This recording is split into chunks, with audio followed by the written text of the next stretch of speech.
என்னப்பா எல்லாரும் இப்பவே 2026 சனிப்பெயர்ச்சி பத்தி பேச ஆரம்பிச்சிட்டாங்க போல.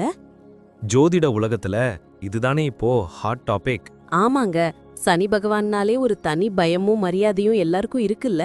அதான் அடுத்த பெயர்ச்சி எப்போ நடக்கும், என்ன தேதின்னு தெரிஞ்சுக்க எல்லாரும் ரொம்ப ஆர்வமா இருக்காங்க. உங்களுக்கு சரியான தேதி தெரியுமா? கண்டிப்பா. வாக்கிய பஞ்சாங்க கணக்குப்படி இந்த முறை சனி பயிற்சி ரொம்ப விசேஷமா அமையுது. 2026 வருஷம் மார்ச் மாசம் 29ஆம் தேதி இந்த பயிற்சி நடக்க போகுது. ஓ, மார்ச் 29, 2026. நேரம் இப்போ? அதுதான் இதுல ஹைலைட். அன்னைக்கு சனிக்கிழமைனாலே சனி பகவானுக்கு உகந்த நாள். அன்னைக்கு விடியற்காலை 3:39 மணிக்கு பெயர்ச்சி நடக்குது. அதாவது வெள்ளிக்கிழமை முடிஞ்சு சனிக்கிழமை விடியற நேரம்னு சொல்லலாம். சனிக்கிழமையே பெயர்ச்சி நடக்கிறது ரொம்ப விசேஷம்தான். சரி, இப்போ அவரு கும்பராசில ஆட்சி பலத்தோட இருக்காரு. அடுத்து எங்க போறாரு? கரெக்ட். இப்போ கும்பத்துல இருக்கிற நீதி தேவனான சனி பகவான் அங்கிருந்து விலகி மீன ராசிக்கு போறாரு. கும்பம் காற்று ராசினா மீனம் நீர் ராசி. அது மட்டும் இல்லாம மீனம் குருவோட வீடு.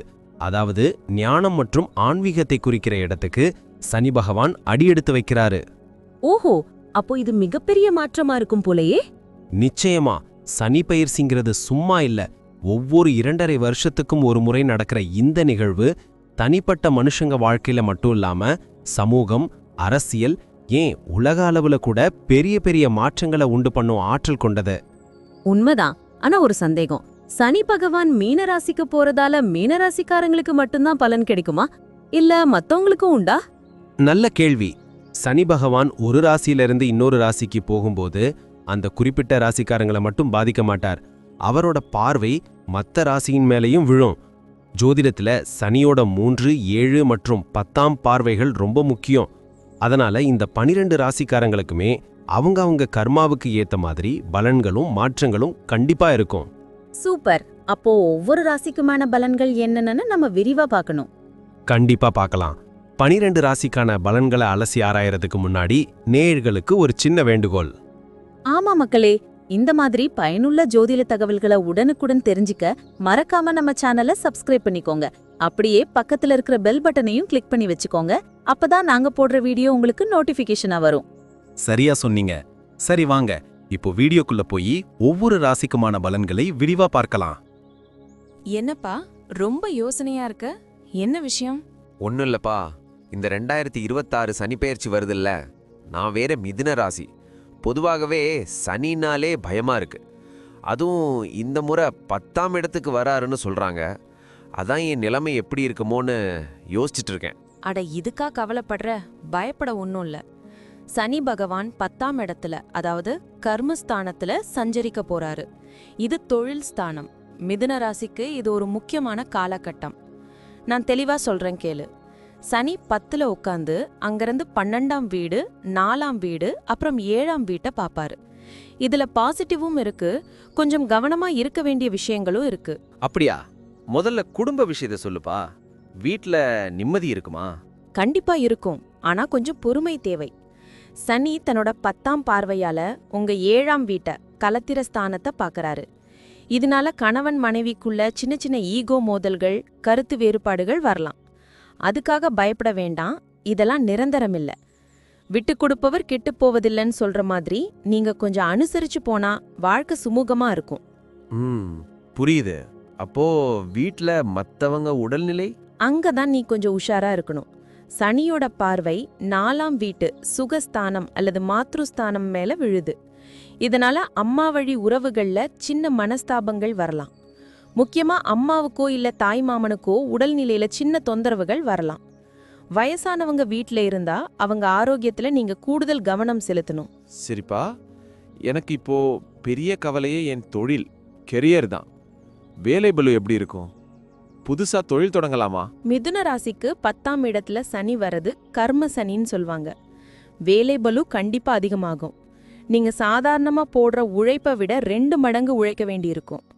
ஆஃபீஸ்ல பதவி உயர்வு கிடைக்கிறதுல கொஞ்சம் தாமதமாகலாம். சில நேரத்துல நாம இவ்ளோ கஷ்டப்படுறோமே, அங்கீகாரம் கிடைக்கலையேன்னு தோணும். அச்சச்சோ, அப்போ புது முயற்சி எதுவும் பண்ணக்கூடாதா? பண்ணலாம், ஆனா அவசரப்படக்கூடாது. கூட்டாளிங்க வச்சு தொழில் பண்ணும்போது 7ஆம் இடத்தை சனி பார்க்கறதால கருத்து வேறுபாடு வர வாய்ப்பு இருக்கு. அதனால யாரையும் முழுசா நம்பாம எல்லாத்தையும் ரிட்டன் டாக்குமெண்டா வச்சுக்கிறது நல்லது. ஆனா ஒன்னு ஞாபகம் வச்சுக்கோ, சனி பகவான் உழைப்புக்கேத்த ஊதியத்தை என்னைக்கும் மறுக்க மாட்டாரு. நீ நேர்மையா உழைச்சா நிச்சயம் பெரிய லெவலுக்கு போவ. சரி, அப்போ பணவரவு எப்படி இருக்கும்? கையில காசு தங்குமா? இங்க தான் நீ கொஞ்சம் பிளான் பண்ணணும். சனி 3ஆம் பார்வையால 12ஆம் வீட்டை விரயஸ்தானத்தை பார்க்கறாரு. இதனால சுப விரயங்கள் நடக்கும். அதாவது வீட்டை புதுப்பிக்கிறது, வண்டி வாங்குறது, இல்லனா மெடிக்கல் செலவுகள்னு காசு வெளியே போகும். தேவையில்லாத செலவை குறைச்சு சேமிப்புல கவனம் செலுத்துறது ரொம்ப முக்கியம். புதுசா கடன் வாங்குறத தவிர்த்துரு. ஷேர் மார்க்கெட்ல எல்லாம் பெரிய முதலீடு பண்றப்போ நிபுணர்களோட ஆலோசனை இல்லாம இறங்காத. ஓஹோ, ஆரோக்கியம் பத்தி என்ன சொல்ற? 10ஆம் இடத்துல சனி சில நேரத்துல வேலை பளுவால மன அழுத்தம் கொடுப்பாரு. அப்புறம் 4ஆம் இடத்தை பார்க்கறதால நெஞ்சு சளி, நுரையீரல் சம்பந்தப்பட்ட சின்ன உபாதைகள் வரலாம். 10ஆம் வீடுங்கிறது முழங்காலையும் குறிக்கும். ஸோ மூட்டு வலி வராம பார்த்துக்கோ. சரியான நேரத்துக்கு சாப்பாடு, கொஞ்சம் யோகா, வாக்கிங் போனாலே இதை சமாளிச்சிடலாம். குழந்தைங்க விஷயம், அவங்க படிப்பெல்லாம் எப்படி இருக்கும்? குழந்தைங்க படிப்புல கொஞ்சம் மந்தநிலை வரலாம். ஆனா நீங்க அவங்க கூட உட்கார்ந்து பேசி அவங்க பிரச்சனையை புரிஞ்சுக்கிட்டா சரியாயிடும். அவங்க எதிர்காலத்துக்காக நீங்க கொஞ்சம் கவலைப்படுற மாதிரி சூழல் வரும். ஆனா சரியான வழிகாட்டுதல் கொடுத்தா அவங்க ஜெயிச்சிருவாங்க. கடைசியா ஒன்னு, வெளிநாடு போற யோகம் இருக்கா? நல்ல கேள்வி. 12ஆம் வீட்டை சனி பார்க்கறதால வெளிநாட்டு வாய்ப்புகள் தேடி வரும். ஆனா வீசா கிடைக்கிறதுலயோ டாக்குமெண்ட்ஸ் ரெடி பண்றதுலயோ சின்ன சின்ன தாமதங்கள் ஏற்படலாம். ஆன்லைன் சுற்றுலா போறதுக்கும் நிறைய வாய்ப்பு இருக்கு. குடும்பத்தோட குலதெய்வம் கோயிலுக்கு போயிட்டு வரலாம். ரொம்ப நன்றிப்பா. நீ சொன்னதை வச்சு பார்த்தா இது கொஞ்சம் சவாலான காலம்தான். ஆனா உழைச்சா முன்னேறலான்னு புரியுது. துல்லியமா புரிஞ்சுக்கிட்ட. சனி பகவான் நீதிமான். யாருக்கு என்ன கொடுக்கணுமோ அதை கரெக்டா கொடுப்பாரு. சனிக்கிழமை தோறும் ஆஞ்சநேயர் வழிபாடோ இல்ல காக்கைக்கு அன்னம் வைக்கிறதோ மனசுக்கு நிம்மதி தரும். தைரியமா இரு, எல்லாம் நல்லதாவே நடக்கும். கண்டிப்பாப்பா, மனசுக்கு இப்ப கொஞ்சம் தெம்பா இருக்கு. நான் பார்த்து நடந்துக்கிறேன். நன்றி சார், நீங்க சொன்ன இந்த பலன்கள்லாம் கேட்கவே ரொம்ப சுவாரஸ்யமா இருக்கு. ஆனா ஒரு சந்தேகம், இது எல்லாருக்கும் 100% அப்படியே நடக்குமா? நல்ல கேள்வி. நான் இப்ப சொன்னது எல்லாமே பொது பலன்கள். அதாவது கோச்சார ரீதியா சனி பகவான் எங்க இருக்கார் அப்படிங்கறத வச்சு கணிக்கப்பட்டது. ஓ, அப்போ தனிப்பட்ட ஜாதகத்துக்கும் இதுக்கும் சம்பந்தம் இருக்கா? கண்டிப்பா. அவங்கவங்க சுய ஜாதகத்துல கிரகநிலை எப்படி இருக்கு, இப்போ என்ன தசாபுத்தி நடக்குதுங்கிறத பொறுத்து சில விஷயங்கள் மாறுபடுறதுக்கு வாய்ப்பு இருக்கு. இருந்தாலும் சனி பெயர்ச்சிங்கிறது ஒரு பெரிய மாற்றம்னால நான் சொன்னதுல பெரும்பான்மையான விஷயங்கள் கண்டிப்பா உங்க வாழ்க்கையில நடக்கும். ஒரு 70-80% இதோட தாக்கம் நிச்சயமா இருக்கும். தெளிவா புரிஞ்சுதுங்க. நேர்களே, சார் சொன்ன இந்த தகவல்கள் உங்களுக்கு ரொம்ப பயனுள்ளதா இருந்திருக்கும்னு நம்புறோம். இந்த வீடியோ உங்களுக்கு பிடிச்சிருந்தா மறக்காம ஒரு லைக் பண்ணுங்க. உங்க நண்பர்களுக்கும் உறவினர்களுக்கும் ஷேர் பண்ணுங்க. அவங்களும் தெரிஞ்சுக்கிட்டோம். முக்கியமா நம்ம சேனலை இன்னும் சப்ஸ்கிரைப் பண்ணாதவங்க உடனே பண்ணிக்கோங்க.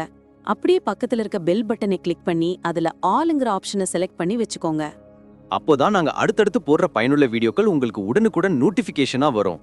எதையும் மிஸ் பண்ண மாட்டீங்க. சரியா சொன்னீங்க.